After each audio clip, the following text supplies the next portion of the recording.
Assalamu alaikum, all the students and junior doctors. We are going to talk today about the COVID-19 ICU management.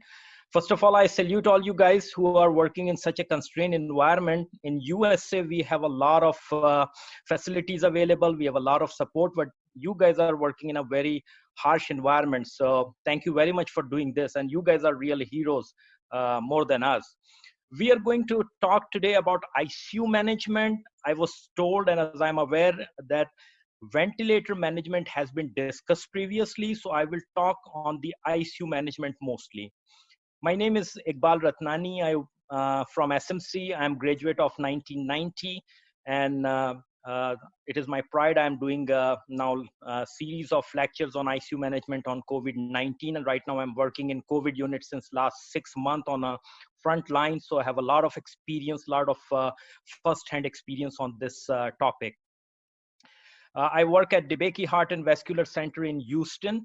And thus we had a tertiary care center where we have patients coming from all over the city, all over the state, where they have a COVID patient who can be managed in the community hospital. So I'm going to first talk to you guys about the nomenclature of coronavirus. This is an extremely important that you understand that what are the different names of coronavirus. That's very important.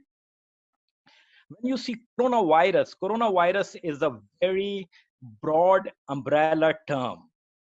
It is a virus which is known for many, many decades in science, first described somewhere in 1960s, and it has many kind of viruses. It has been divided widely into A, B, C, D. So when you say coronavirus, it means nothing because there are so many kind of coronaviruses. The reason it's called coronavirus, because if you look at the picture on the top of it, you have spikes there like a crown. It comes from the Greek word, which means flowers or the collection of flowers or crown. So that's why it's called coronavirus. But being a physician, what you need to pay attention are three kind of proteins on this coronavirus.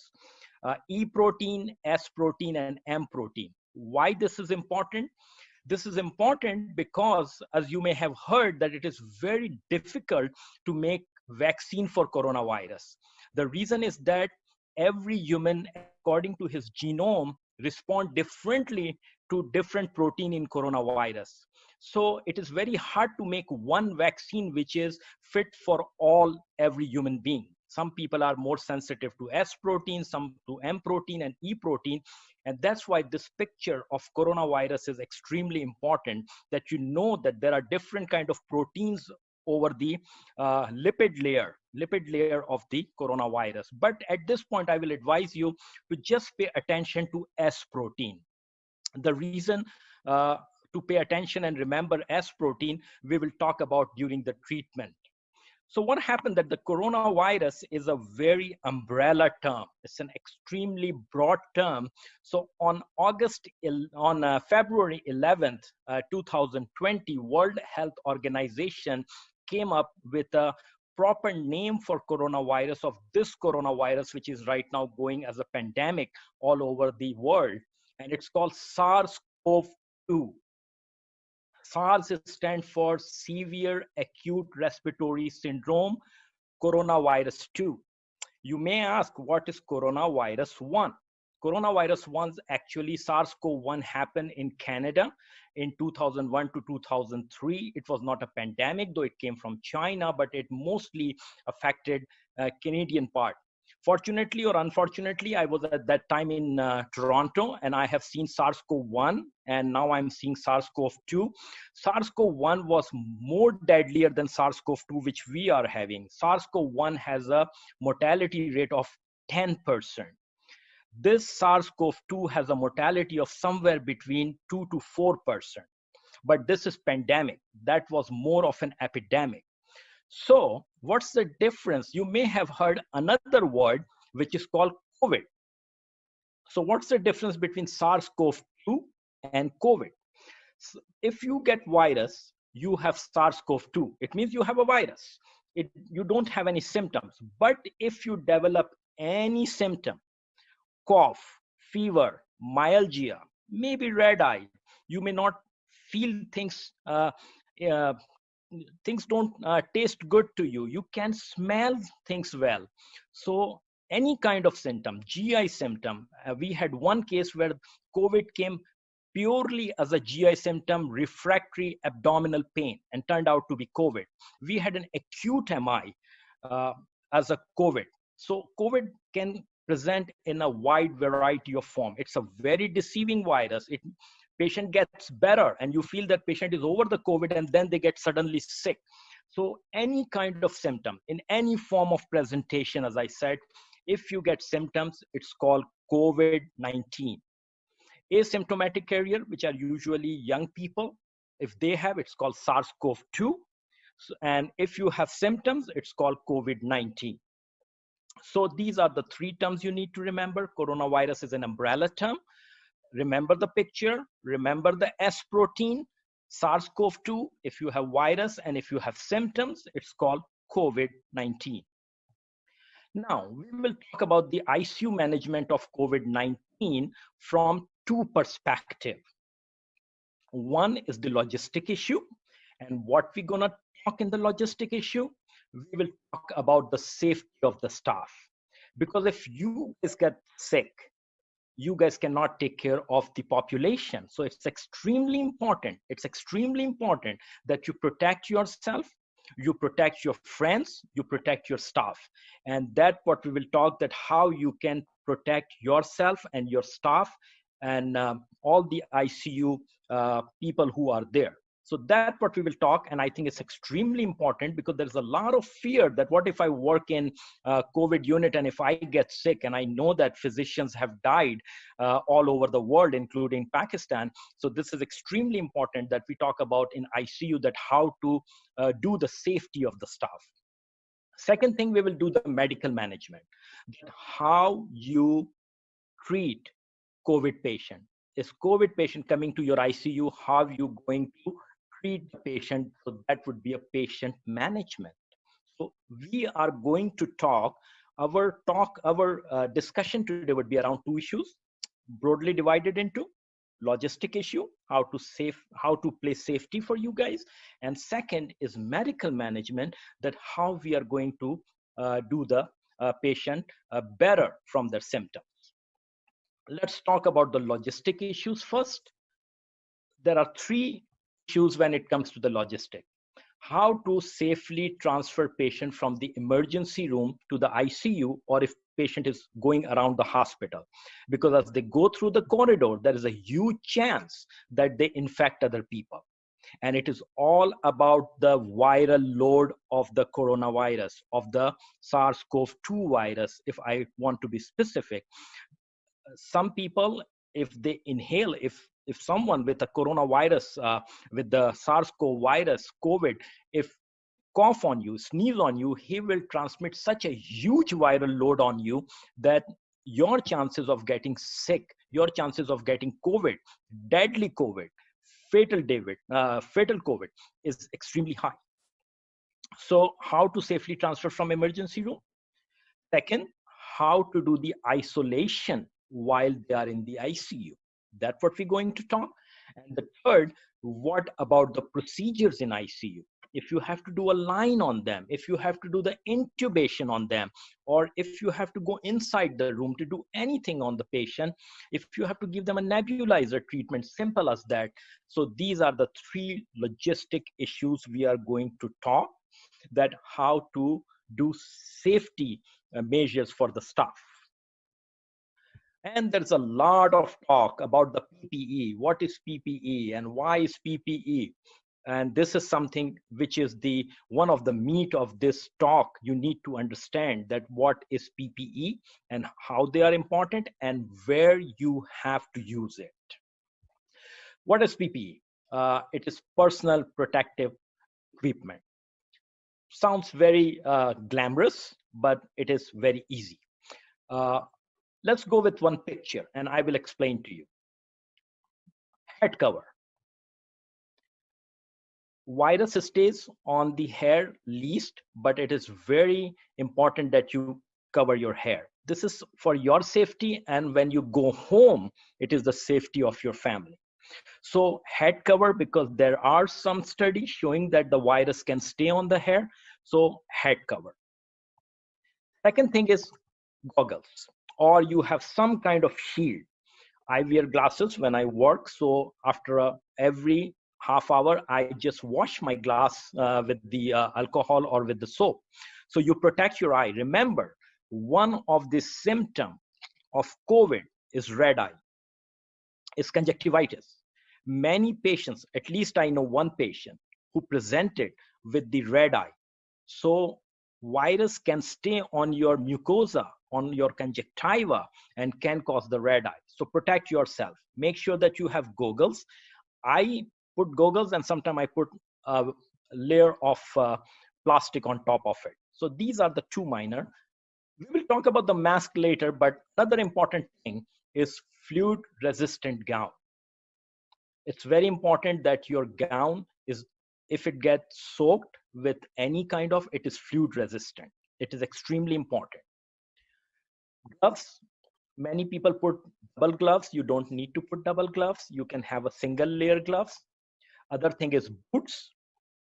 Uh, there is one study, at least from China, which is showing that the virus is going around in the hospital when people walk into the patient's room with coronavirus and then going out. So having the boot covers like you use in the OR, that's extremely, that's important. But I will be honest with you, even in United States, we have the situation in last few days where we run out of the boot covers. So what I do, that I used to get rid of I used to put my shoes in the COVID unit, change my shoes going out and coming in. So boot covers, but these are the important thing. But now we are talking about 2 or 3 important things which are extremely important, and that's the mask. Remember, 90 to 95% of the COVID, the symptomatic SARS, happened because of your inhalation. And there are 2 kind of masks which are very important. So when to use the surgical mask and when to use the N95 mask. Surgical mask, most of our staff wear the 2 mask. They wear 1 mask, and on top of that 2 mask, if you are in the corridor of the ICU, if you are walking around in the ICU, you are not in the patient room, or you are not in 10, 12 feet. The studies have shown that sick patients, when they cough, the virus can go up to 13 feet. So if you are not near 12, 14 feet near the patient, you are okay with the surgical mask with all the other stuff I have shown you. You can put 2 surgical masks to be very sure. Again, when you are working with a COVID patient, you are at risk, and that's why you are the heroes of the country. You are the heroes of the medical profession, because you guys are taking that risk. N95 mask. One important thing which people are missing is that N95 mask comes in various sizes. For the normal person, N95 regular size is good. Ideally, everyone should go through the testing of N95 mask, where they test that how much the mask can filter. I have to go through N95 mask testing to see that how much air I am inhaling, and when I'm exhaling, how much air is coming out. So there are 3 sizes available, at least here. Short size, regular size, and one bigger size. So according to your size, but if you don't know, and this is hard to find, regular N95 mask is good, but N95 mask should be used when you are very near to the patient, when you know that you will be exposed to the patient. If you are in 1 feet, 2 feet, or 3 feet near the patient, use N95. Or even a better thing is that you put N95 and surgical mask. I have seen some of my students, they were making mistake. They were putting surgical mask and then N95. No, you have to put N95 because it's going to be tight. It's going to be tight around you. And then you put the surgical mask for the secondary prevention. So the mask is very important, with head cover, goggles, fluid resistant gown. Again, I am underlying fluid resistant gown, single layer gloves, and boots. So this is very important. That's how you go in the patient room. We will talk about the donning and doffing going forward. What is this? This is a powered air purifying respirator. And this is a battery operated. It is a kind of a on when you are intubating a patient, especially out of you guys who are intubating. And if you have this thing available, you will be very lucky, because when you are intubating patient, you are so near to the patient trachea, and patient may be expiration and inhaling and exhaling on you.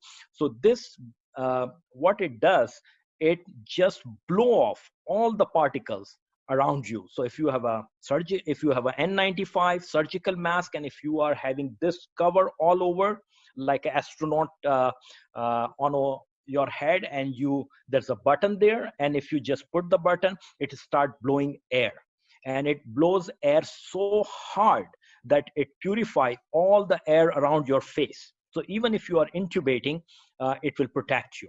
But unfortunately, it is available at some places. It is not available. I'm not sure that if it's available in Pakistan, but this is one of the things. If someone who's intubating, I hope and I wish and I pray that he has this, we call it pepper, powered air purifying respirator. If he has this available, he will be, I know our anesthesia team, which was intubating, and when I have to go near the patient and I have to deal with patient like bronchoscopy, I don't have a picture there in the slide, but if you have to the bronchoscopies, one time we had a patient who has a complete collapse of one side of the lung atelectasis and had to do the bronchoscopy. That's where it helped me. So this is powered air purifying respirator if available.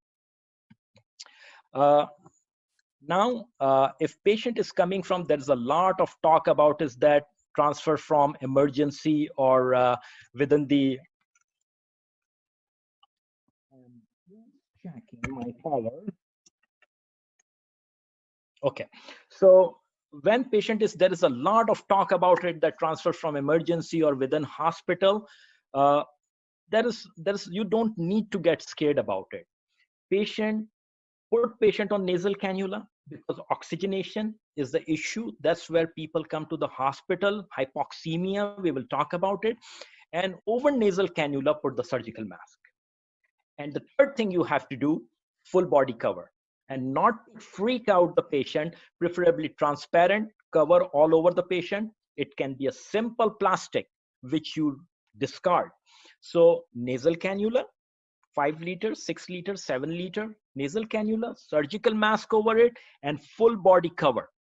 If you do these three things, the transfer is pretty safe. You don't have to be scared about that. Once you have a nasal cannula, surgical mask over it, and full body cover, patient is. So these three things are essential. If you will go to Google, if you will go to the search engine, you will see so many other pictures, and in Europe and other places in USA, you have seen that the whole plastic and everything has been invented. But in community hospital, smaller hospital, where things are not available, this simple maneuver is very accessible, and it can be done. And make sure that you also put the goggles if available, simple goggles, simple, जैसे ईद के चश्मे होते थे जो हम ईद में बचपन में पहनते थे, उस तरह का कोई goggles लगा दें. So that is going to help you. So nasal cannula, surgical mask, I'm saying this because this is prevention is very important. Now, isolation in ICU. How you keep patient away in ICU. Number one point, minimum contact. If you don't have to go in the room, don't go in the room. If you don't have to go near the patient, don't go near the patient. In United States, it is now, it is legally allowed that if you don't need to physical examine the patient, if you don't think anything has changed, you don't need to go near the patient. It is legally allowed not to do physical examination to avoid infection to the staff. So go near the patient if really, really needed. Don't go near the patient. Minimal contact. That's number one. Proper donning and doffing. What is donning? I showed you that picture, when you have that blue gown, goggles, and everything going on top of you. When you put your stuff, when you put your gears, when you put your gloves, when you put your goggles and mask and all those things and boots, that's called donning. And when you take it out, it's called doffing. And studies have shown that staff get infected not with the exposure of the patient more, the most of the patient get infected when they are doing improper doffing. When you are doing donning outside the room, you are clean, things are clean. But if you go in the room, you uh, maneuver patients, you go there, touching the patient, examine the patient if really needed, or intubated the patient, or patient is crashing and CPR. I have done various code on the patient.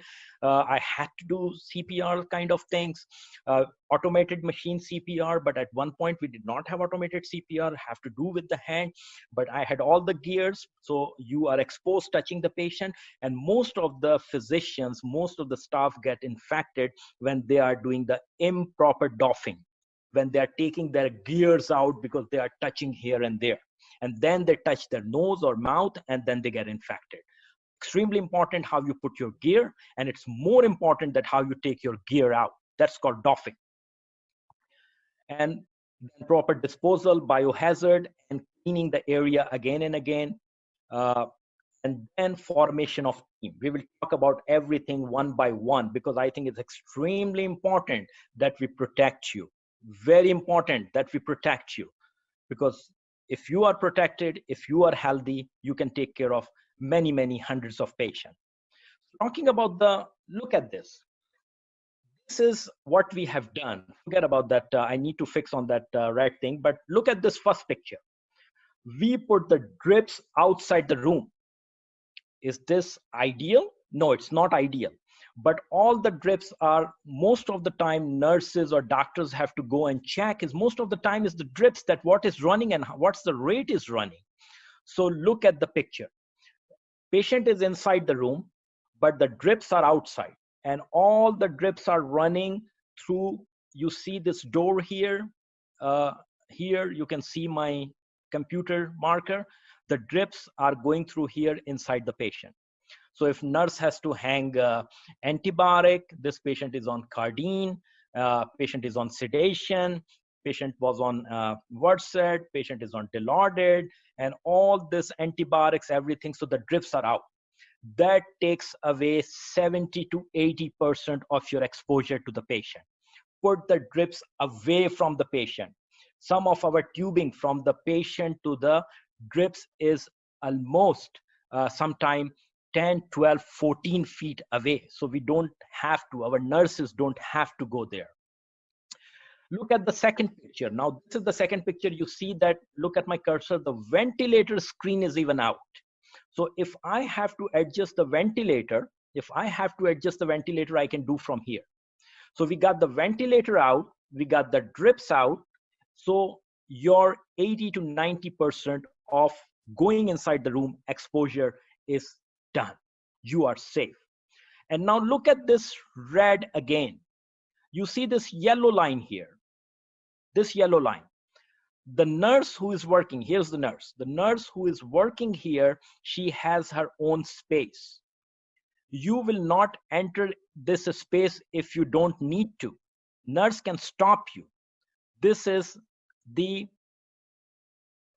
borderline, this is the boundary, which is only for the people who are involved in the care of that patient. So that minimize, and all other people can walk in the corridor here.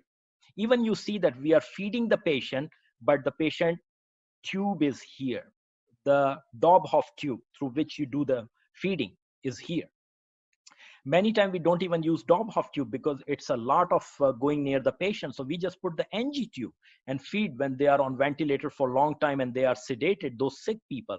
So ventilator is out, drips are out, your feeding is out, and you have a line here, which line can be crossed only by the people who are involved in the care of that patient. And this is here, you see this dustbin. Before you cross that line and come out, you have to make sure that you are clean. As on the first picture, you can see here, there is a Purell here, there is a alcohol, disinfectant, sanitizer here. Every time you touch anything or you come out of the room, the first thing you do, that you touch the sanitizer and you purify yourself. And look at this picture. I'm not sure that that could be, but this is a very simple plastic box. This is a plastic box with two openings here. So if nurse has really have to go in the room, there are actually the wheels here, uh, and nurse can go there. And this is my picture from the office actually. And what I'm trying to say here is that if you don't need to be in ICU, this is my office just outside the ICU. If I don't need to be in ICU, I come here and I sit in the office and I have handheld phone or my cell phone. I clean my cell phone all the time. Every half hour I'm cleaning my cell phone or put it in the plastic bag. And this is the picture. My family was very worried that how I am doing. So I sent a picture, took a selfie and sent them that I'm doing very well and I'm in my office. I'm not in ICU. So if you don't need to be in ICU, stay near the ICU so people can get you right away there. But this is all the idea about the minimum contact. That's the most important thing. So get the drips out, get the ventilator out, go inside the room only if needed. And even if you don't need to be in ICU, don't stay in the ICU. Just stay outside. So that's the minimum contact we were talking. And I'm going to show you a little, because I said that staff get infected during the doffing. If you will go to Google, YouTube, you will see a lot of videos about donning and doffing, but this is one of the video which I want to share so you understand that how not to touch and not to get infected.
So this was very important that you do the doffing properly before leaving the room, after leaving the room, clean again and again. Don't touch the front of your gears, and make sure that you, before you touch your face, you clean your hand many times, and proper disposal. Make sure you have bag in every room, inside and outside. Otherwise, eventually it's going to infect you or someone in the ICU if the masks are lying, or if the gloves are lying somewhere, or if your gowns are lying somewhere on the floor. Eventually it is going to infect one of you guys. So this is very important that everything goes into the proper bag and gets sealed properly. So that's about the donning and doffing. Now, one thing which we have learned, extremely important, I think this is the best thing we have learned and best thing we have done for the COVID patients. What we did, we actually divided our team into different, we made different teams, and every team is responsible, organized way. Every team is responsible for one thing. Number one, intubation team. It is very important that if you have to intubate, you have a designated people who just do intubation. So they have the pepper if available, and they exactly know every time when they go to the patient what they are doing with the patient. It's not that random people just jump into to do the intubation. This is not the time to learn. The most experienced patient who is can intubate can be an intubation team. In the room there should not be more than 2-3 people when the intubation is happening. One person is the nurse or someone who can give medication, relax the patient. You don't have to bag the patient. You just give medicine and you intubate the patient. You don't go into at that time treating hypoxemia or giving bagging and all those things. No, that's not. You just go give meds and intubate and get the quick out. So you have an intubation team. Second, line team, because patients are getting so many medications, and if they are intubated, they get sedation. Sometimes they need a line because they need frequent ABGs, they need arterial line. So you have a designated line. We have phone numbers of intubation team, line team, posted on the wall. Nurse can call, junior physician can call, and line team can come, or intubation team come. Prone team, we will talk about how the prone is important, how the proning is important. Proning is your friend. Proning can save thousands of life, and I will talk about it, that how it is important. But when patients have so many tubes coming out of their body, proning can actually be dangerous also, because if one tube come out, ET tube come out, any of the central line come out, arterial line come out, patient can die. So prone team, people who just do proning in the ICU. And we have admission team and the round team, and these are the people who take care of day-to-day management of the patient, what medications to give, what medications to hold, what to do with the patient. So we have an admission team, round team. And remember, you like it or you don't like it, some of your friends or maybe some of your team members may get sick, and you may need people who are in backup team. I know we didn't do it, but I know some places are doing, people who are staying home in the backup. The team who is on the ground work for 4 or 5 days, goes home and stay in the backup, and the next team come and work for 4 or 5 days. So they are giving them the distance from the patient, distance from the environment. So people have done. And the other thing in the ICU you can do is, each team is wearing a different color of scrub. So people know that blue scrub, it's an intubation team. The green scrub, it's a line team. Or if you have a gray scrub, it's a prone team. So everyone can get identified, because when you have so much gears and things on that, people will not know who are you. So that's one of the team building. If you organize in a proper way, things can be done easily. Everybody knows that what they are doing and what they are supposed to do. So this is one lesson which we have learned. We learned little hard way, but we learned it, and it helped us a lot of this.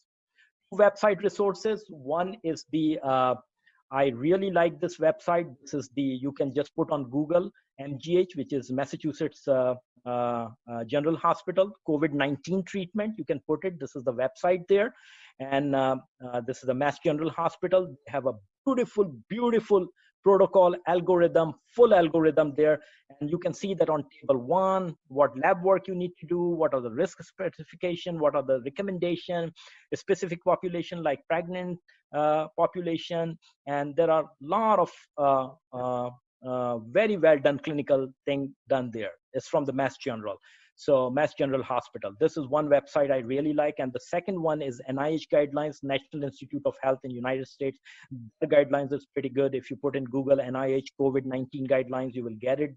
If you can see that they have overview, critical care, and all those things are available. If you have any question, this is my website. These are my 2 email address. You can just email me, and I will try to help you out as much I can. And I will advise you. This is one of the educational website, purely educational website we do to impart the knowledge of critical care. And there is some COVID resources we have put on this website also. If you want to go there, it's called icupulse.org. If you want to go there, you can also get help from there. Thank you very much, and I really appreciate listening to me. And if anything I can do to help, again, SMC is pride for me. Anything if I can do for doctors who are from SMC, I did my house job at Jinnah Hospital. If anything I can do for that, please, please, please contact me. Thank you.